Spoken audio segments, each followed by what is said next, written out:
Okay, so now you've scrolled down, you found in your directory, you found where you stored all your spatial data, so then you should have it should be this one here. So GID, I don't know, maybe you'll have a different number there for your downloaded zip folder, but this is where you should find the CGM 0410. So that's the map that of Lac La Porte. So then again, you recognize the folder structure. So you've got the data here. So that's the PDF map and so on, but your data is in there. So the shape files, all the shape files are here. And you've got the basic map elements. So you can start by loading these things. So you can bring in the border, for example. So the need line is the border of the map. So you can actually use this as your shapefile in the data extraction tool to download the hillshade model and the elevation model if you want. Or again, you can use the border coordinates. But now you don't want that to be full like this. So if you go down, so you see, I just kind of drag the file directly in the map space, and then this is all the layers here that we're going to be loading are all going to be listed here. So if you right click on the need line, you go properties, and then you can change this to a simple line. Okay, so you click on simple line, and then that's what you get. You can change the color if you want to, so you can make it black, and then you can increase its thickness a little bit, and then go. So here's the boundary of your map, and then after that, so we can close this, and then topo base. So you go there. There's all kinds of things that you can load, but we're just going to load the water body shapefile. So then you've got all the water, the rivers, the lakes, everything. Now we don't want that to be red. This is just a random color. When you drag a file, a shape file, a polygon file, it'll just assign a random color to it. So you can go and change it.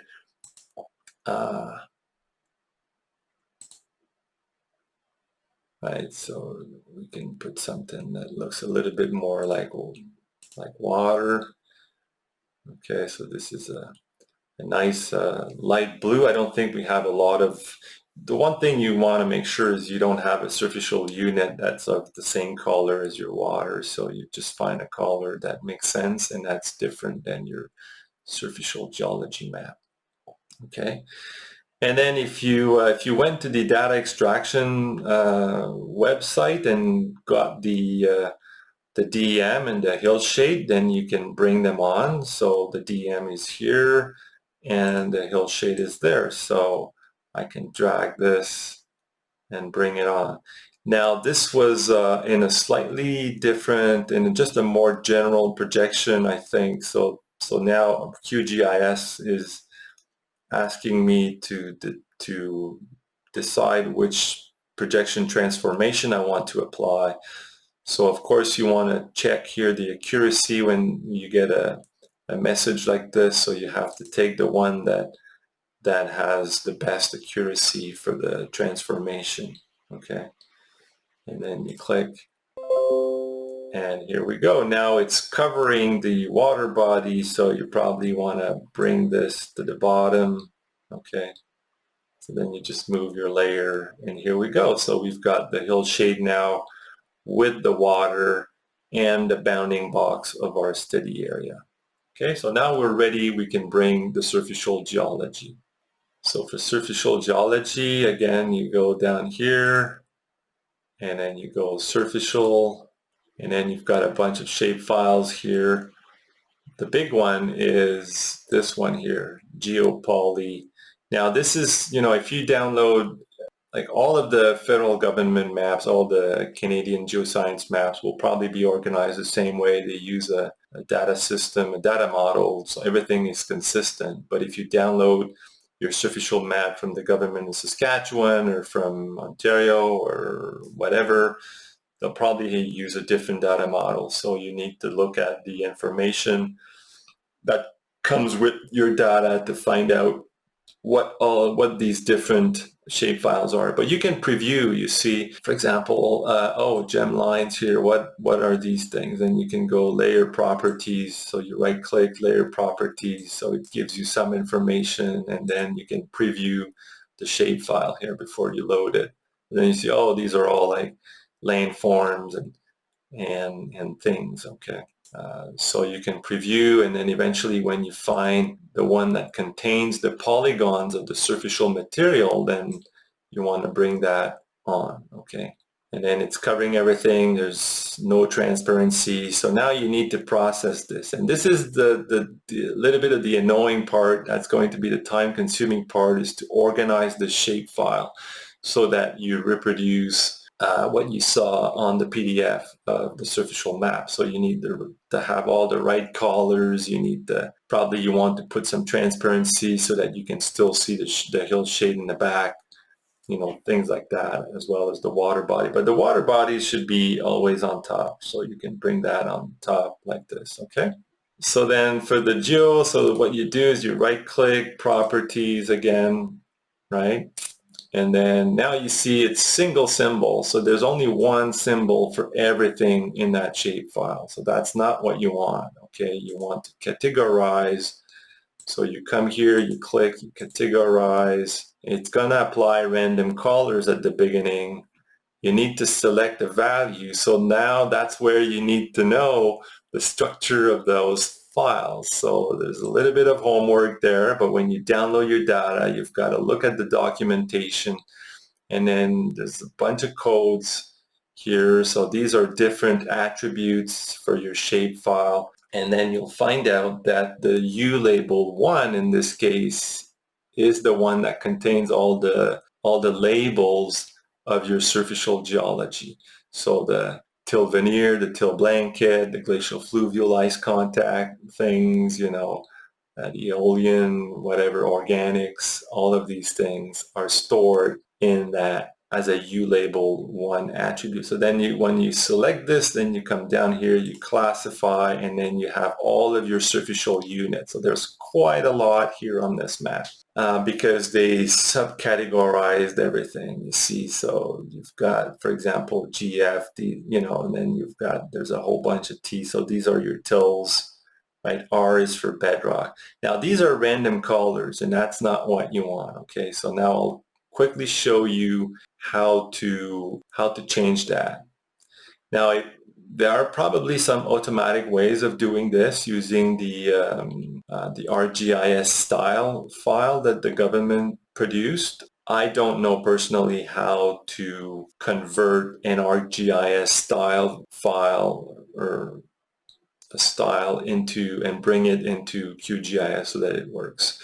I didn't have the time to look it up, and I'm not too sure how to do that. I think it's complicated. So, but you know, it's going to take you a couple of minutes. You just have to go in there and change the colors so that it looks like it follows the same color system for superficial material of the government. Okay, so that, so for example, the tills should all be greens, different green, things like that. Okay, so I'll show you how to do this now.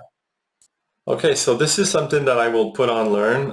It should already be there by the time you look at this video. So basically, there's an open file was produced by the government, and so that's going to tell you the colors of the different units. So you've got all the units here, all the possible units. Now, obviously, as you can see, there are a lot more than what we have on the map, fortunately, but you've got everything is here. So for example, if you take, so you probably want to start with the bottom, so R, that's kind of a pink here. and then you have the definition of that symbol, and these are the colors. So for example, if you use the RGB system, then these are the RGB colors for that. So to do a professional job, you want to have the exact same colors, okay? So then that would be the most professional way of doing it. So you come back in QGIS, you find R. Oh, okay, so that's my lowermost unit. So bedrock, you right click here, change color, right? And then you can change the RGB. So RGB is 246, 246, and then 152, and then 158. And so we have the pink color of rock. So now you have to do this for all units. We'll just do for, maybe one or two more.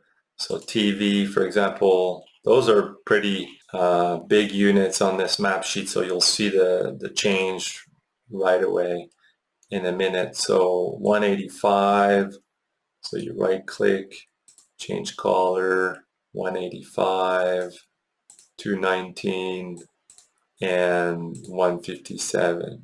So it's kind of a light green now. So you click here, and then you click OK, and then right away you still have a lot of random colors there, but the light green and the pink is covering a large chunk of the map, so you see the transformation right away. And so you just have to do this for all the units that you have on your map, and then at the end of the day the map will look just like the one on the PDF. Okay, so once you've changed all the colors, the superficial map should look like this.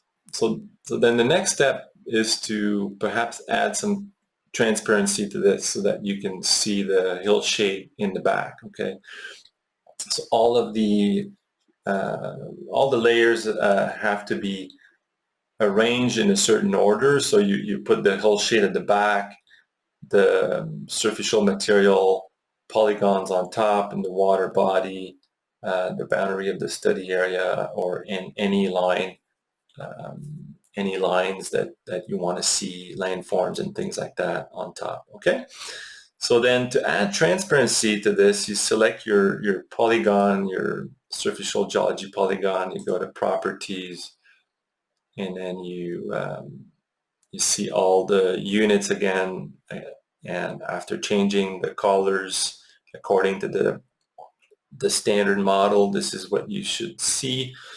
So then what you have to do is you just select them all. Now they're all visible, but you have to select them all so that you don't have to apply the transparency one at a time. So then you right click, and then you can change opacity, okay, to, let's say, 50%. Then you click OK, and this should have been applied to all of the units. We'll see if that works. You click apply, and there you go. You've got 50% transparency now, so you see the relief from the hillshade behind.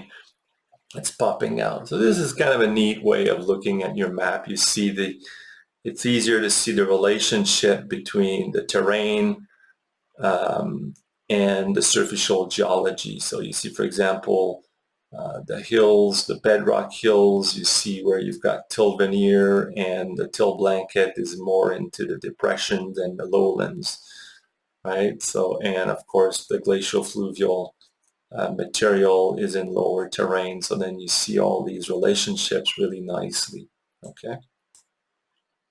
So then the next thing you might want to do is bring striation data on your map. So a lot of these maps will have additional layers like this, landforms, striations. So you want to see these things, right?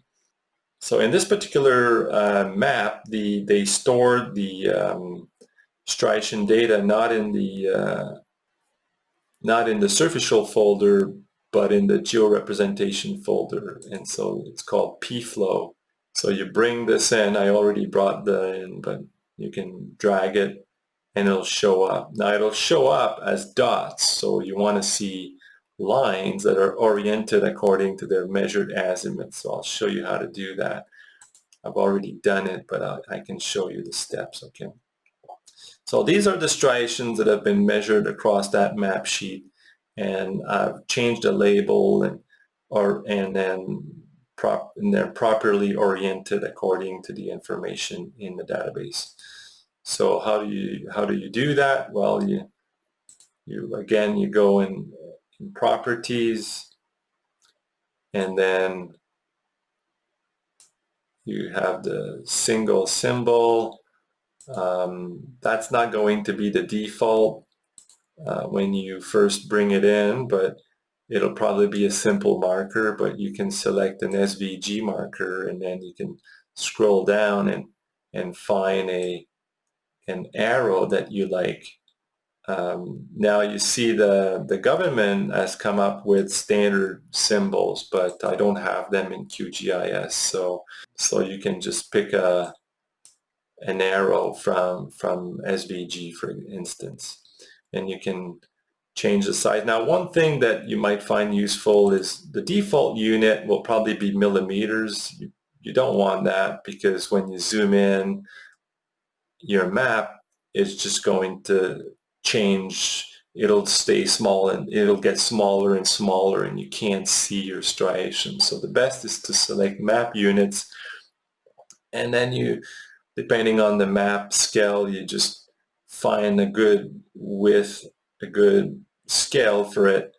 You can change the color, and then the rotation, that's the important part here.